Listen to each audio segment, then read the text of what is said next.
Okay.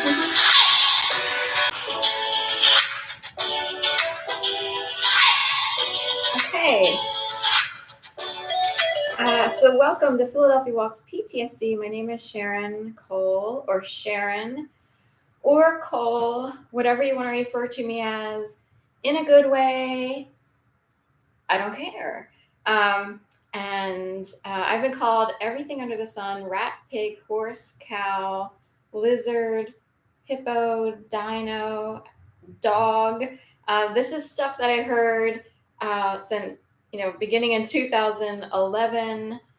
So this would be actually on the streets, in person, or through even innuendo, nuance, implications, and stuff like that. Dog was a straight out one, like good girl, no barking, and that doesn't feel good, right? When people keep referring to you indirectly, directly, or pretty directly as a dog, and you have to sort of tease it out. I even had a client who kept saying, that dog. And normally I would think she was talking about the dog that I just walked for them. But it got to be so weird that I felt like the clients were instilling, like the grandparent who was taking care of a grandchild while the mom worked sometimes. She was hybrid-ish. So the mom would sometimes work at home, sometimes work away at the office. And I did and didn't love these clients. It's one of those things where you can't tell. And that happens in abusive relationships a lot. They're in good relationships with friends, clients, or marriages. You pretty much trust the person and you know what they mean, and there's no like question of, did that person just totally like, is there a little snap in there and I feel are they abusing me technically? Or aside from other issues that might be more mentally related, and people understand that but point being, this grandmother in an odd way kept saying, that dog, and I realized the grandmother could have been teaching the granddaughter to never wind up in a position where you would be walking dog. I wound up in the world of walking dogs kind of in an odd way, and I actually see it as a setup and then winding up trapped there. I don't care about walking dogs. Sometimes I prefer the peace of mind of walking dogs as opposed to office politics or being in a really bad environment where someone can go postal. But it got so bad that I actually started to wonder if the grandmother was doing it to show that her people were better than my people. So, and in this case, it just happened to be a religion thing. So you can, and I was like, I wonder if she's actually doing that. Or I tried to give her the benefit of the doubt, but point being, there were so many references or implications that it got really weird and creepy. So with that said, today is day 144 of my one video each day, 365 days, raising money for a life lost, stolen, robbed, tortured, raped, beginning the fourth Monday of January 2011, when I was made to believe I'd be murdered in my apartment by a series of orchestrated events that created an entire experience that would be akin to, or very much like, a snuff film, kind of. So say you're set up to experience something, but you can't necessarily point at one person. You're so overwhelmed and confused, and you can't figure out why this would happen, and you didn't even know that people set people up. Like, you didn't even think in this way. You're on a whole other wavelength of like, oh, maybe I can move to the Pacific Northwest and find a life out there. I loved the idea of nature, mountain goats, out there on Mount Rainier or whatever. I actually had a couple of connections and friends and was going to run a marathon or half marathon in Portland of the next year. I'd already signed up. So anyway, had no idea this was coming. I was blindsided, hit out of the blue. My life changed on a dime overnight. I did believe I'd be murdered that night. And if that weren't enough, the games commenced, and it became some weird, bizarro land of constant harassment, constantly timed situations with all kinds of references that made it seem like way too many people would know my personal business from past, present, and so forth and so on. Got really weird. So we got some sirens going. It is 5:24. So in fact, today's the 24th. Really quick, I'll give you one. Kobe Bryant came up yesterday in the news. He perished in a plane accident, but I believe his number for the LA Lakers was 24. So anyway, that stuck in my brain as like, oh my gosh, I haven't heard about Kobe Bryant in a long time. He actually was born and raised here in the Philadelphia region. I think it was one of the Marions. There's Upper and Lower Marion.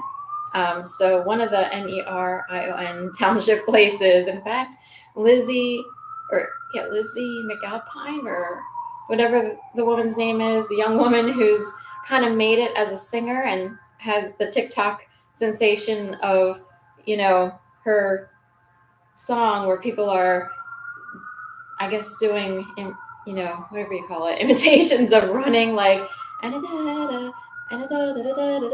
was like a movie or whatever. I don't know the whole song, but she's from the same area, I believe, as Kobe Bryant. So of Philadelphia, it's called the Greater Philadelphia area.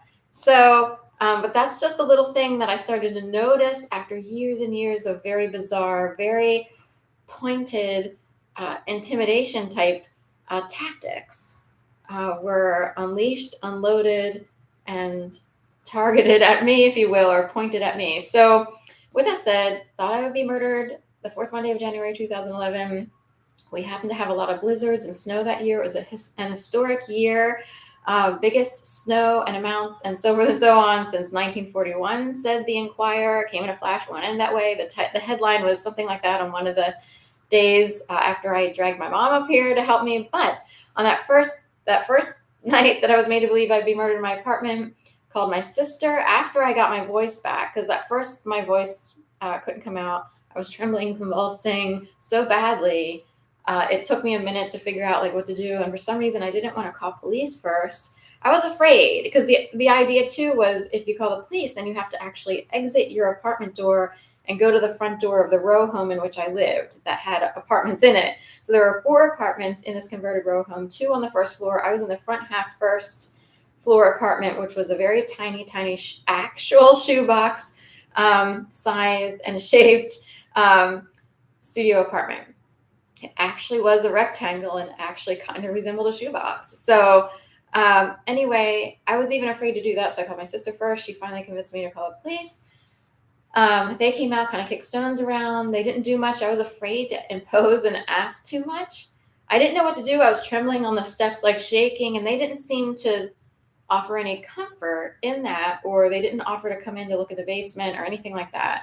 And I didn't know what to do. My brain was too like, so anyway, I actually contacted internal affairs about that night. Turns out those people are no longer police officers. So I even wondered, even that night, how set up and orchestrated the situation was. Were they real cops or were they plants in the police department? Or like, it did get that bad that I actually thought that when I tried to call police, that it was being rerouted through like the CIA or some sort of, and even the person answering the phone at the 911 dispatch had that fake Italian voice that's like a flat sound. It's hard to describe, but it's like I didn't want him to sound that fake. Like it creeped me out. His voice actually made it worse. But anyway, the next day when I would call my mom, who was living with my aunt at the time, and in their older age, my mom and aunt lived together until their passings in more recent years. But they lived in Jacksonville, Florida, and the phone number that I got at that time, or the sound that I got was, we're sorry, the phone number you're trying to reach has been disconnected. So anyway, they would move from Jacksonville to Gainesville, Florida in 2012. But that sound, we're sorry, the phone number you're trying to reach has been disconnected, of course, adds to the level and the sense of horror.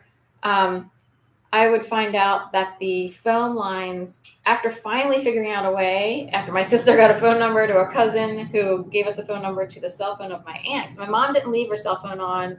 She used it to call out for emergencies, and she probably didn't even think that I would need to call her. Like, we talked to each other like once a week or something like that. So anyway, turns out they had to call a phone company out because the phone line had been severed. I see it having been cut. I didn't want to scare my mom and aunt, but I was like, that's too coincidental as it is. It's too timely and too coincidental. So how is it that their phone lines magically were cut from the back of the house or what have you?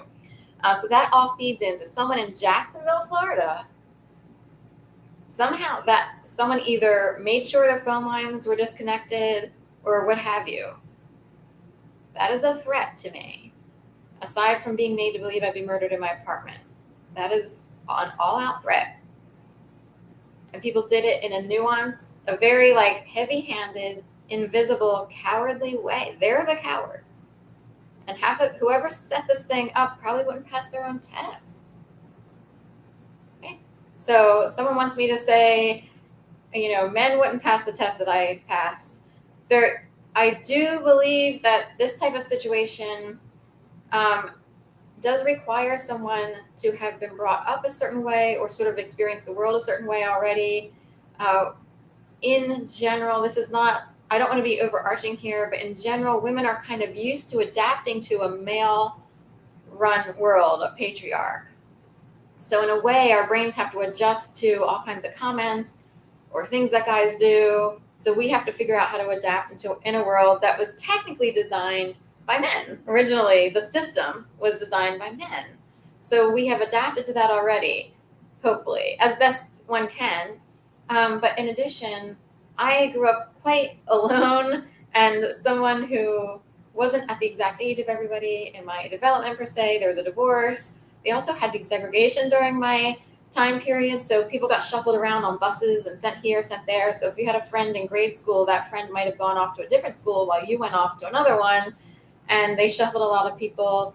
And drugs started to enter our communities in the late 70s and early 80s. So it would be like divorce first in our family. Then, of course, desegregation came along. And all of that sort of fed my experience of not necessarily having strong connections or not always like being very alone. So it helped, oddly, that I was used to not having a huge social support network in place.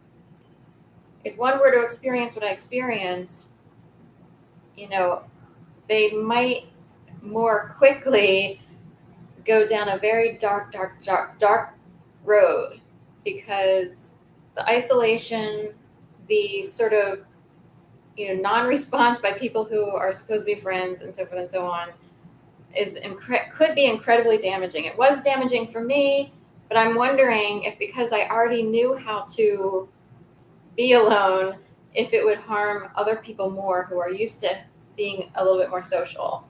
So a lot more social. Like I'm on the extreme side of I'm very used to entertaining myself.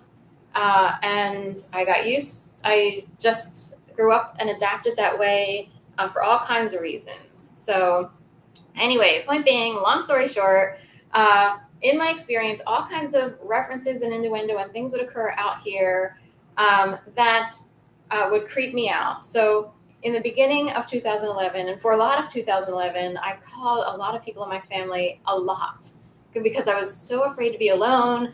I had to keep busy. I couldn't have any idle time. It was constant. So I called my dad a lot. I couldn't help it. It was like, and that's one extreme to the other. So in the past, I was someone who was just so used to not calling my mom or dad that much. Technically for my mom or dad, it could be 2-3 weeks before I would, I didn't talk to them that often. But I called my dad a lot in there as my mom and a few other people. And in his attempt to sort of like be comforting or to, sort of show connection, he would sometimes call me Peanut. And I was kind of surprised because he hadn't used that word in many years. That was a word he used when I was a child. And, back in the 70s and stuff like that, I don't know if fathers still do that today, but back then that was very normal and common for a dad to say, all right, hey, Peanut, what do you want to do? Or hey, kiddo, or what have you. And he did use kiddo a few times. But in this case, Peanut came up quite a few times in 1 or 2 weeks. And all of a sudden, I'm walking down the street to head towards a new client who was referred to me from a regular client of yesteryear. The regular client lived in 1111 Locust Street in the Western Union building. This would be the Pickett's, Mr. and Mrs. Pickett, and their dog Secret, which was a boxer.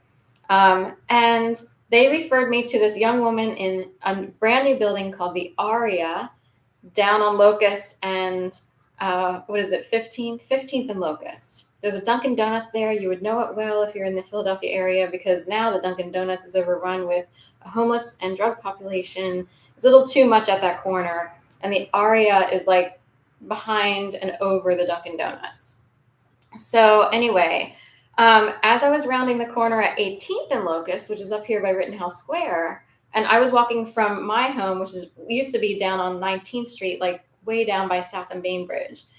So I was coming up towards Locust and walking around the southeast corner of Locust and 18th. And this is a corner where people either go straight or turn right. You can't turn into the square, because then the square is on the left-hand side or the west side. So this guy turned down Locust Street off of 18th. He was in a big, gigantic SUV type vehicle, jacked up on wheels and everything. This was a very noticeable vehicle or car or whatever, SUV. I think it was a black SUV. I'm not sure. But point being, big, gigantic license plate that said Peanut. Turboed right on by. And it was very noticeable. And it was, this type of activity would be one of a 72,000 layer cake of forms of creepy, intimidating harassment. The way that it was done came across as intimidating because of his turbo. It's a big, intimidating, menacing, like SUV or truck up, all jacked up on wheels. Menacing would be a word that I would learn many years ago in reference to cars, because as a writer, I was always looking for like better ways to be creative. And I remember watching something about the car show in Philadelphia, and they kept calling certain cars, this is a menacing muscle car. This is this. I was like, menacing, I totally got to use that. That a writer is like that. They will find new words and think, that's awesome. So, but menacing is a perfect word for what was going on there. Right, I guess you could think of Dennis the Menace. I didn't think of that, but I did have a landlord named Dennis Wasserman, who I guess he still owns that same property. I don't know. They've redone the whole apartment. And if you were to look up that apartment today, it looks a lot different other than the size. The size is the same, but they totally, after I moved out, they flipped it and turned it into like this, a very modern looking apartment with different features in it. Mine was kind of like not that great. It was okay. It wasn't awful, but now it's all decked out in modern, appliances and stuff like that. So anyway, in fact, a lot of people changed. 99% of my clients moved after I moved. I've returned to locations where things happened or where I walk dogs. A lot of the terrain has changed. And of course, Sharon's Bank is half a block north of where I lived, where everything got set off. And of course, my name is Sharon. Also, there was the Cole House, which was part of MBNA, Maryland Bank in Delaware, which was a credit card bank that a lot of people worked for. It's now Bank of America, sorry. But MBNA Bank started with their first building as the Cole House. And a lot of people who grew up in the 80s probably wound up with a credit card from MBNA Bank, because they introduced credit cards that were called affinity cards, which would be cards that you would have an affinity for. Like the idea would be, if you're a golfer, then you want, the whatever they call it, NPGA or Golf Association or whatever it is, you would want a card for that. And then I had and applied for an AIDS card with Elton John, and money would go towards AIDS and stuff like that. Turns out my birthday's on World AIDS Day. I was born first. World AIDS Day came, and I'm immune to HIV and AIDS because of a mutated gene in O-negative blood people, but that's a whole other video. Point being, what's up with that car and the timing of it, or that big, gigantic, menacing SUV? Also, the aria itself sounds like some sort of Italian Godfather song.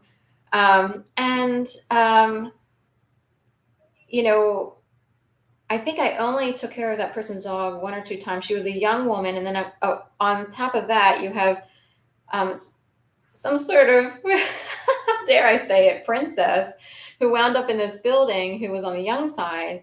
And some people hired dog walkers because they genuinely need a dog walker. They genuinely need the help for one reason or another. Other people will hire a dog walker to feel important. And especially if you're some young woman who comes out of UPenn or Temple University even, and you're like, oh, I can hire a dog walker and feel important. And some people actually do that as a means to like gain status or feel as if they're in control. I get to hire people. You see what I mean? And that automatically it could be used to, I'm hiring landscapers, I'm hiring a maid, I'm hiring a dog walker, and they may not totally desperately need it. She kind of needed a dog walk here and there, but she did work. But I also got a little bit of a sensation of like, I'm wondering if she's doing this for other reasons, to feel superior or to feel like she's in charge, or to show that she can play this game, or that she's capable of doing certain things, or that she's willing to do certain things. I'm trying to remember because I only visited her place like less than a week or whatever, and there might have been a few things that occurred, unless they're also showing what people who work in a building are willing to do. Because it can get really crazy, because people can seem timed who work for the building, maintenance, custodial, concierge. And some people will play games because I totally get it when you're sick of being in a certain role or a certain job and you're like, oh, let's play with this one, and totally. But it's part of a very sick city. People who still live with certain mentalities. So anyway, with that said, SUV with Peanut on the license plate, coming around just after I talked to my dad quite a few times and him using the word peanut. There's way more where this comes from, but I'm trying to break it down into little pieces.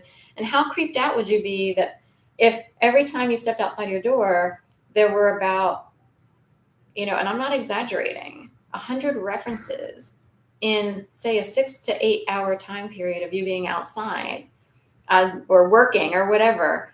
And it's like, all these people know my business, or they're willing to do this or that, and they're willing to time it. And that's stalkerish, isn't it? If someone actually put on a license plate that said, vanity plate that said peanut on the front and or back of their car, SUV, and to time it for me heading to someone who I was going to meet for a dog walk.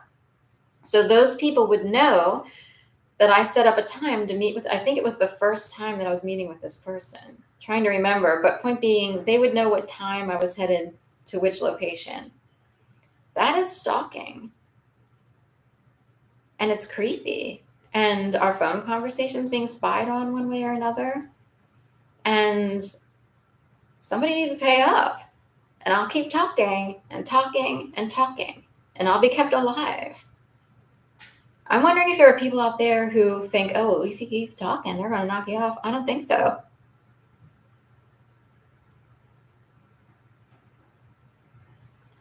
I have been around for 13 years since this thing kicked off. And I actually think at this point in time, I'm protected.